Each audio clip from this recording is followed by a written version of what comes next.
대구 경북 대표 시사 프로그램 강수영의 이바구 곧 시작합니다. 오랜만에 김보현 기자, 안녕하세요. 안녕하세요. 김보현입니다. 네, 그 오늘 소식은 사실 제가 그 뒤늦게 기사를 보고 이걸 내가 진작 알았으면은 아들 데리고 갔을 텐데 했던 굉장히 그 멋진 소식입니다. 그 지난주에 그 대구 엑스코에서 24일부터 26일까지죠. 2024 미래혁신기술 박람회라는 게 열렸습니다. 현장에도 직접 다녀오셨어요? 네, 저는 행사 둘째 날인 24일 목요일에 취재를 갔다 왔는데요. 네. 일단 이 박람회를 변호사님처럼 뒤늦게 소식을 접한 분들이 계실 것 같아서 네. 간단하게 소개를 드리면 이게 정식 명칭은 2024 미래혁신기술 박람회거든요. 이게 퓨처 이노베이션 테크 엑스포 해서 줄여서 픽스라고 불리는 행사고요. 네. 이게 어떻게 준비가 됐냐 살펴보면 올 초에 홍준표 대구시장이 네. 시청 관련 이제 담당 부서에 한국형 CES 개최를 준비해라 이렇게 지시를 내렸다고 해요. 네. 그러면서 이게 작년에 본인이 미국 라스베이거스에서 열리는 그 CES라는 유명한 행사를 갔다 온 게 너무 인상 깊었던 거죠. 그래서 그에 걸맞는 우리 대구의 행사를 우리도 이런 박람회 할 수 있다 해서 준비를 해라. 한국판 CES를 만들어 보자 해서 이제 진행이 된 거고 그러면 사실 준비가 올 초부터 하면 뭐 길다면 길고 짧다면 짧지만 그렇게 네. 뭐 오래 준비가 된 행사는 아닌데 네. 이게 어떻게 마련된 예산과 행사냐 보면 네. 기존의 대구시가 운영해오던 4개의 큰 국제 행사가 있거든요. 네. 뭐 미래 모빌리티 엑스포, ICT 융합 엑스포, 국제 로봇 산업전, 글로벌 이노베이터 페스타 이렇게가 원래 따로따로 진행이 되던 행사예요. 근데 이름이 이게 들어서 이렇게 딱 직관적으로 들어오지가 않는 게 다 비슷비슷하게 느껴집니다. 뭔가. 그쵸. 예. 대구시에서는 이게 각자 대구의 미래 신산업 관련 행사들이니 이거를 그냥 아예 하나로 묶어서 묶을만 할 것 같아. 이름만 들어서는. 예산을 뭐 통합해서 진행을 하자고 네. 해서 이런 형태로 올해 처음 열린 행사고요. 이게 실제 행사 규모도 2000년에 엑스코를 설립한 이후로 네. 최대 규모로 치러졌다고 해요. 엑스코 동관, 서관 다 합쳐서 네. 야외 무대까지 합쳐서 진행이 된 행사이고 네. 동관에서 이 모빌리티 관련 자동차 네. 관련 행사가 열리고 서관에 나머지 로봇이라든지 뭐 스타트업이라든지 이렇게 행사가 열린 행사입니다. 그죠? 큰 행사였어요. 듣다 보니 더 아쉽습니다. 아들한테 너무 미안하네요. 우리 아들이 이제 30개월인데 이제 그 로봇의 세계에 드디어 이제 로봇의 세계에 입문을 해가지고 그 이제 그냥 플라스틱으로 만든 장난감 로봇도 이제 자기 혼자 이제 날아가고 착륙하고 뭐 이렇게 악당을 물리치고 뿅뿅뿅 이제 시작했거든요. 정말 좋아했을 것 같아요. 네. 왜냐면 실제 초등학생, 뭐 중고등학생이 엄청 많이 왔어요. 제가 간 날 목요일 제가 하루 종일 있었는데 네. 그 데니스 홍 교수라고 아세요? 많이 들어봤습니다. 유퀴즈에도 나왔었던 그러니까. 자기님으로 나오셨던 그 네. 로봇으로 유명한 박사님이 실제 그 부스에 계속 행사 내내 상주하면서 로봇 시연을 해주시고 설명도 해주고 애들이랑 사진도 찍어주고 저도 사진 하나 찍긴 했는데 너무 재밌더라고요. 잘 모르지만 그렇게 이제 사실은 이런 박람회 같은 게 업계 네. 관계자나 그런 업계 트렌드 분석하는 교수 뭐 이런 딱딱한 행사들이라고 저도 생각을 많이 했는데 이번 행사 같은 경우는 일반 관람객들 대상으로 하는 것도 엄청 신경을 많이 썼구나라는 걸 알 수 있는 게 뭐 예를 들면 그 대구에 있는 로봇 이제 제조사 회사인데 실제 로봇을 이렇게 갖다 놓고 휴게소에서 요즘은 라면을 자동으로 제조해주는 네. 회사 뭐 커피를 이렇게 자동으로 만들어주는 로봇 같은 게 실제 가동이 되게 이렇게 해놓고 커피를 나눠주더라고요. 이야. 거기 이렇게 줄을 서서 이게 실제 어디에 쓰이고 있는지 뭐 7곡 휴게소에 있다 부터 해서 이 커피를 이제 나눠주니까 줄을 서서 설명을 듣고 네. 또 그 부스에서 한편에서는 구매 상담을 하고 업계에서 관계자들이 그래서 이런 것들이 되게 사실은 취재를 하러 갔지만 저도 너무 정신 놓고 한 바퀴 돌고 나니까 2-3시간이 훌쩍 가 있더라고요. 이야. 재밌더라고요. 미안하다 아들아. 재밌었습니다. 내가 바빠가지고 내가 밥 먹는 것도 잘 못 챙기는데 이런 걸 진짜 미리미리 알아야 되는데. 자, 그러면은 이게 그 규모가 굉장히 가장 큰 행사였다고 하니까 엑스코래. 엑스코 맞죠? 네, 맞습니다. 엑스코에서 근데 이제 사업 예산 이런 것도 굉장히 그러면 역대급으로 컸겠네요. 네, 네. 엄청 컸는데 네. 사실 뉴스민에서 자주 다루는 이슈나 주제는 아니잖아요. 그렇죠. 이걸 어떤 관점으로 이 행사를 취재를 해야 할까를 행사 전에 이제 대구시에서도 예산이 많이 들어가는 만큼 기자 간담회도 하고 설명회도 하고 여러 차례 했는데 그걸 고민을 많이 해서 일단 예산을 좀 들여다봤어요. 네. 이게 기존의 4개 행사의 예산을 합친 거에 더해서 추경으로 21억 원을 추가로 배정을 해서 총 40억 2천만 원인데 네. 이건 대구시가 이제 투입한 12만 네. 40억이고 네. 뭐 IM뱅크 그 네. 대구은행 네. 협찬부터 해서 이런 부스 같은 건 사실 기업들에서 참가비를 내고 그렇죠. 들어오는 거거든요. 그래서 그런 것까지 합하면 예산이 뭐 어마무지하게 들었을 것이다. 예산과 비용이. 그래서 네 40억 2천만 원이고 조금 더 세부적으로 보면 그 40억 중에서도 전시회나 컨퍼런스 행사장을 조성하는 뭐 전시장을 꾸미고 그리고 뭐 차 같은 걸 이제 이동해서 뭐 전시하고 뭐 이런 것들의 36.8% 7억 정도로 가장 큰 비중을 차지를 했고요. 네. 유명한 해외의 업계 이제 종사자들, 뭐 예를 들면 네이버, 현대차, 엔비디아 같은 데서 이제 저명 인사들을 모셔오는 거죠. 비행기값, 숙박 그런 데에도 비용이 꽤 많이 들었습니다. 17.7% 3억 이상 들었고요. 좀 또 제가 또 개인적으로 특이하게 봤던 건 홍보비인데 네. 요즘 지자체에서 이런 큰 행사를 할 때 네. 홍보를 어떤 방식으로 하는지를 알 수 있었던 부분인데 어떻게 하나요? 엄청 궁금하네. 그쵸. 이것도 이제 좀 요즘 트렌드가 많이 바뀌어서 네. 이 2억 7천만 원이 11호만 홍보비로 사용이 됐는데 네. 자체적인 홍보 영상 제작에도 뭐 2,500만 원, 국내 매체에 3,500만 원, 350개사에 각 100만 원씩. 350개요? 네. 그러니까 지역 매체뿐만 아니라 서울에서도 기자단들이 많이 왔더라고요. 그러니까 그런 뭐 전문지에서 또 특히 많이 온 것 같았고요. 아, 전문지에서. 해외 매체도 보도가 3,600만 원, 200만 원씩 18회. 근데 왜 나는 못 봤지? 전혀 그쵸. 못 봤는데. 그래서 기업들 이런데 언론 매체 홍보가 되는 것도 많이 신경을 쓴 것 같고 네. 또 전문 유튜버 초청에 2천만 원. 각 1,000만 원씩 2명 해서 영상을 이제 뭐 유튜브 나가는 조건으로 이렇게 사용을 했다고 합니다. 그러니까 역시 이게 뭐 시장님이 하자고 그러면은 또 확실하게 하는 게 대구시입니다 보니까. 그리고 시장님 높이 평가해야 되는 게 해외에 나가셔가지고 영감을 많이 얻는 것 같아요. 그렇죠. 그때 뭐야 저기 중국 가셔가지고 그 뭘 보고 또 뭐라더라? 저기 그 우리 저기 저 판다. 맞아. 대구에 맞아요. 데리고 오자고. 맞아요. 하여튼 외국에 나가시면은 하여튼 그 특이한 영감을 받으셔가지고 그런 건 진짜 존경해야 돼. 우리 아버지 세대거든요. 사실은 아버지 세대인 분인데 해외에 나가서 그냥 사실 편안하게 즐기다가 오고 그럴 나이인데 가서 이제 새로운 걸 보고 우리도 할 수 있지라고 해서 이제 도전해보고자 하는 시장님의 그러면 아주 칭찬해요. 우리도 칭찬할 거 칭찬한다 이거야. 무조건 까대는 게 아니에요.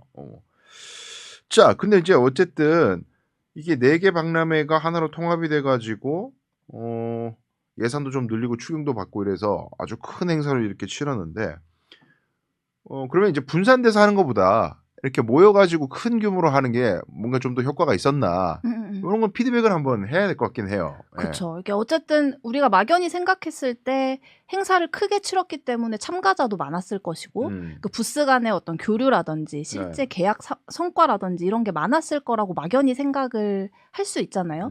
근데 이제 이걸 따져봐야 되는 거죠. 어쨌든 12일을 사용해서 큰 행사가 열렸으니까 일단 대구시의 보도자료가 일요일부터 해서 오늘까지 좀 여러 개 나왔는데 나흘간 13만 명이 다녀갔다 그래요. 그리고 463개 기업이 2,070개 부스를 이제 설치해서 운영을 했고 역대급의 참가 인원이 있었고 실제 구체적으로 어떤 실적이 있었냐에 대해서는 수출 상담회에서 1,600건, 그 19억 정도의 상담 실적을 달성했다.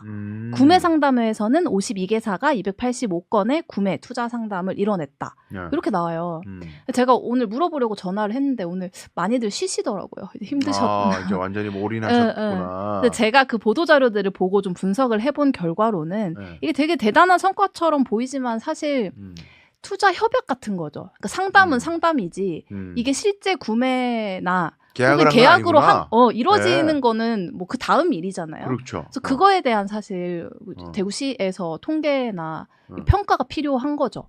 향후. 지금 저는 이제 기자님 말씀을 쭉 이렇게 들을 때는 계약을 했나 보다. 19억 성과가 났나 보다. 나 그렇게 이해했는데 그게 아니군요. 그쵸.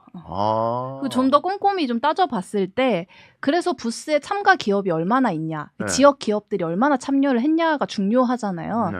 그러니까 예년보다 더 많아야지 당연히 이게 성과가 있었다고 볼 수 있을 텐데 그렇지도 않더라고요. 그러니까 예를 들어서 가장 큰 게 모빌리티 행사거든요. 네. 그 모빌리티 행사가 실제 그 전년에 따로 행사를 진행했을 때도 예산이 가장 커요. 규모도 크고. 왜냐하면 대구에 이제 자동차 부품사들이 많으니까. 많죠. 네. 그래서 그런 관점인데, 그래서 예년 대비 얼마나 참가 기업이 늘었냐 보니까 2022년에 이 모빌리티 행사 엑스포에 171개사가 참여를 해요. 근데 2023년엔 229개사로 늘었거든요. 그러니까 작년에 좀 더 크게 한 거죠. 근데 올해 다시 178개사로 줄어요. 한 40-50개 정도가 줄어든 거죠. 네. 대구 경북의 이 자동차 기업들이 부품사들이 얼마나 참여를 했냐 보면 작년 같은 경우는 101개의 기업이 참여를 했거든요. 근데 올해는 75개로 줄었거든요. 그래서 이것만 놓고 봤을 때는 지역 기업들의 참여가 더 활발했다고 볼 수는 없다. 그러니까 아마 추정컨대 공간은 제한적이고 뭐 예를 들면 테슬라라든지 이런 큰 현대 뭐 모비스 이런 큰 기업들이 많이 참여를 했으니까 그들이 이 전시 부스에 굉장히 많은 부분을 차지를 했어요. 네. 공간적인 문제가 아니었나라는 생각도 좀 들고 뭐 어떤 영향이 있었는지는 제가 추가적으로 취재를 해봐야겠지만 네. 그런 부분이 좀 아쉬웠다. 그리고 실제 제가 이제 현장 취재를 하면서 이렇게 현장의 관계자들 물어봤을 때는 대기업 같은 경우는 뭐 이 행사에 참여를 해서 거래 계약이나 실제 수출이나 이런 것들에 대한 기대보다는 일반 관람객들한테 우리 제품, 우리 마케팅이죠. 회사를 알리는 용이죠. LNF만 해도 뭐 사실 배터리사가 거기서 뭐 거래 계약을 할 건 아니니까 그러니까 일반인들 혹은 채용 박람회 이런 것들을 보고 왔다면 이런 작은 자동차 부품사들 지역의 중소기업들은 여기 행사에 참여해서 이 옆에 이제 같은 부스 기업과의 거래를 트거나 혹은 대기업한테 뭐 눈도장을 찍거나 이런 목적이 크니까 목적 자체가 다른데 제가 느끼기엔 행사 자체가 대기업 위주로 좀 보여지는 것에 중점을 많이 둔 것 같다는 생각이 들었어요. 그 실제 이건 어떤 중소기업 자동차 부품사의 부스 담당자가 이런 얘기를 하던데 그 전시장에 딱 들어왔을 때 빨간색 뭐라 하죠? 카펫이 깔려 있어요. 그 카펫대로 이렇게 한 바퀴를 쫙 돌게 이렇게 시선이 가게 되어 있는데 그걸 따라가면 대기업들을 보고 나오게 되는데 막상 그 안쪽에 작은 자동차 부품사들 부스가 이렇게 파란 색깔 부스가 있는데 거기로는 별로 사람들이 안 온다는 거죠. 그래서 그거에 대한 약간의 불만이 좀 있었고 실제 대구시 홍보 자료나 홍보 영상이나 이런 것도 뭐 어쩔 수 없는 측면도 있었겠지만 그 대기업들 전시나 대기업 관계자들 중심으로 영상이나 자료들이 나와 있더라고요. 그래서 이런 것들을 봤을 때 아무래도 홍 시장님의 목적이 CES를 표방하고 열린 한국판 CES를 만들겠다고 했으니 CES 같은 경우는 전시 그리고 이제 뭐 경쟁을 통한 이제 시상 이런 것들이 목적이거든요. 근데 지역에서 열리는 대구에서 열리는 픽스 같은 경우에는 실제 중소기업들의 거래나 이런 부분도 충분히 신경을 좀 더 써줬어야 되는 거 아닌가?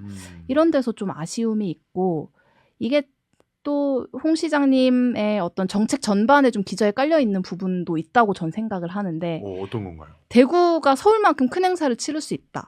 아하.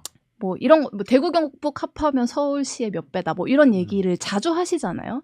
대구의 경쟁력을 그만큼 높게 치는 걸 수도 있지만 그 약간 뭐 우리가 사실 서울을 따라갈 필요는 없는데 제2의 서울이 될 필요는 없는데 그러니까 지역 자체에 고유한 어떤 경쟁력 이런 것들에 조금 더 신경을 써야 되는 내실을 따지는 그것보다는 좀 보여지는 것들에 신경을 쓰는 그런 게 행사에도 좀 전반적으로 반영이 된 것 같다. 그런 생각이 좀 전반적으로 들었습니다. 그러니까 이제 지역에서 시비를 들여서 하는 행사라면은 기왕이면 이제 우리 그쵸. 지역에 있는 많은 이제 기업들이 대구에 일자리가 없다, 젊은이들 떠나간다, 맨날 그 소리 나오는데 아니다 건재하다 대구에 이런 기업들 있다 몰랐지 약간 이런 느낌으로 가면 오히려 더 좋을 것 같은. 맞아요. 말씀하신 대기업들은 사실 대구에 있는 회사들이 아니잖아요. 그쵸. 예, 대구에 있는 회사들이 아니고 이미 뭐 저명한 회사들인데 물론 이제 그들이 있어야 또 박람회가 규모가 커지고 후원도 많이 들어오고 뭐 쉬는 면은 아니지만은 필요하겠지만은 그걸 통해서 이제 결국에는 마지막 최종 목표는 대구에도 이런 회사들이 있다. 아, 이런 좋은 기업들이 있다. 혁신하는 기업들이 있다. 특이하지. 몰랐지. 대구가 이런 데야. 사과 파는 데가 아니야. 더 이상. 그러니까 이런 느낌으로 가면 그리고 이제 대구 사람들뿐만이 아니라 타지에서도 오는 행사로 발전하기 위해서는 그런 것도 더 개발하면 어떨까. 이게 이제 일회성에 그치는 건 아니고 뭐 나중에 또 하겠죠? 이 박람회를. 매년 요렇게 그 기존의 행사들을 통합해서 내년에도 픽스의 이름으로 행사를 할 거다 이렇게 이야기하더라고요. 네. 그래 하여튼 뭔가 이 시민들이 진짜 놀 게 없거든요. 대구는 놀 게 없고 구경할 게 없어서 어디 수송못에 폭죽만 터트려도 다 모이는데 그렇잖아요. 진짜 할 게 없어. 근데 이제 이런 행사들이 발전해서 입소문이 나고 이러면 근데 사람들 모이는 에너지가 얼마나 큰지 그 복무공원에서 곤충축제 이런 거 하잖아요. 그러면 애들 엄청 많이 가요 진짜. 근데 요즘 엄마 아빠들이 이게 SNS가 발달했기 때문에 진짜 이게 모여가지고 같이 갈 만한 곳이 없어서 그런 거라도 하면 다 찾아서 막 열심히 홍보하지 않아도 찾아가지고 이렇게 가는데 그래서 이제 요런 에너지가 시민들에게 있기 때문에 시에서 조금만 더 신경 쓰셔가지고 진짜 이거를 우리 욕심에는 매년 하면서 이제 대구를 넘어서는 전국적인 행사로 그래서 대구 하면 이게 생각나는 아이콘이 됐으면 그럼 진짜 홍준표 만만세지 뭐. 에? 우리 또 잘하는 건 칭찬하니까 예. 그렇게 됐으면 좋겠습니다. 그래요. 혹시 마지막으로 좀 이 소식 관련해 가지고 코멘트 해주실 게 있으시다면? 뭐 아쉬운 점을 사실 많이 말씀드리긴 했는데 네. 저도 너무 재밌게 다녀오긴 했거든요. 네. 그래서 아까 말씀드렸던 그 지역의 어떤 경쟁력, 그러니까 이 행사 자체가 지역 산업 발전과 얼마나 밀접하게 연계될 수 있는가가 앞으로 이 픽스 행사의 운명을 좀 결정지을 거라고 저는 봐요. 그 홍 시장님 파워로 이렇게 큰 행사를 일단 1회 열었으니 네. 내년에는 말씀드린 건 아쉬운 부분을 좀 개선해서 혹은 좀 보완해서 좀 더 지역의 맞춤형, 지역에 땅 이렇게 발 딛고 서 있는 지역 기반의 행사로 자리 잡았으면 좋겠다는 생각을 했습니다. 그래요. 다만 거기에서 이제 쉴 때 어떤 실적이 났는지는 제가 또 계속해서 취재를 해보도록 하겠습니다. 그래요. 어쨌든 뭐 이런 행사가 있었다는 것만으로도 고무적이고 그렇습니다. 하여튼 이런 거 잘 좀 발판 삼아가지고 그래도 뉴스민에서 이렇게 따뜻하게 얘기할 정도면은 아 정말 잘하신 거예요. 포텐셜 있는 거야 이 행사는. 그럼요. 뉴스민에서 이렇게 얘기해드릴 정도면은 네 화이팅 하시기 바라겠습니다. 예 고생하셨습니다. 김보영 기자님 또 다음번에 좋은 소식으로 찾아뵙겠습니다. 감사합니다.